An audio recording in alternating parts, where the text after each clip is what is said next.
नमस्कार दोस्तों, आप देख रहे हैं करंट न्यूज और मैं हूं आपके साथ साक्षी। रेगिस्तान के जहाज ऊंट संख्या लगातार घटती जा रही है। सोमवार को विधानसभा में भी ऊंटों की कम होती संख्या का मसला उठा। प्रश्नकाल में कांग्रेस विधायक अमीन खान ने ऊंटों की कम होती संख्या से जुड़ा सवाल पूछा। उन्होंने ऊंट संरक्षण की दिशा में सरकार द्वारा किए जा रहे प्रयासों पर भी सवाल उठाए। अमीन खान ने कहा कि सुअर और गोवंश के बाद अब ऊंट भी आवारा होता जा रहा है। यह किसानों के लिए बड़ी समस्या बन रहा है। विधानसभा बजट सत्र में सोमवार को प्रश्नकाल में और भी कई महत्वपूर्ण सवाल पूछे गए। इनमें कुछ पर मंत्री गिरते हुए नजर आए। मंत्री सदन में विपक्ष द्वारा पूछे गए बजट प्रावधान के सवाल का जवाब नहीं दे पाए।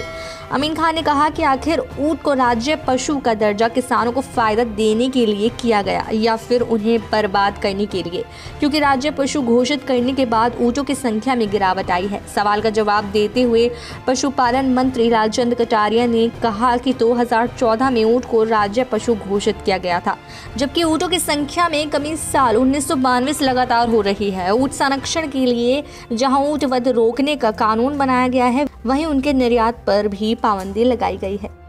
कटारिया ने कहा कि ऊंट संरक्षण के लिए उनकी खुद की अध्यक्षता में एक कमेटी भी बनी हुई है। इसके साथ ही एक नई योजना के लिए वित्त विभाग को प्रस्ताव भेजा हुआ है। इस पर विधायक अमीर खान ने कहा कि कमेटी में पशुपालकों को शामिल करना चाहिए। शहरों में बंगलों में बैठे लोगों को तो ऊंट की अहमियत ही पता नहीं है। अपने जवाब में मंत्री कटारिया ने माना कि आधुनिक साधनों के प्रचलन के चलते ऊंट अनुपयोगी होता जा रहा है और ऊंट पालक ऊंटों को जंगलों में छोड़ रहे हैं। वहीं प्रश्नकाल में ही बीजेपी विधायक अशोक लाहोटी ने नंदीशालाओं का मुद्दा उठाया। उनके सवाल का जवाब देते हुए गोपालन मंत्री प्रमोद जैन भाया ने कहा कि पंचायत स्तर पर अभी एक भी नंदशाला नहीं खुल पाई है। उन्होंने कहा कि 2018 से 2019 के बजट में तत्कालीन मुख्यमंत्री वसुंधरा राजे ने आवारा और निरक्षित नंदियों के संरक्षण के लिए जिला स्तर पर नंदीशालाओं खोलने की घोषणा की थी। प्रदेश के 16 जिले में नंदीशालाएं खुलनी थी।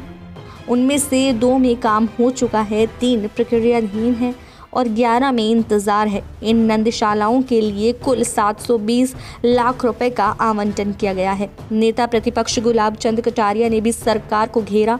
मंत्री प्रमोद जैन भाया ने कहा कि पिछली सरकार की योजना में कमियां थीं, जिन्हें दुरुस्त किया जा रहा है। उन्होंने कहा कि अधिकारियों ने जब अच्छी योजना बनाई है, जिसके अच्छे नतीजे आएंगे।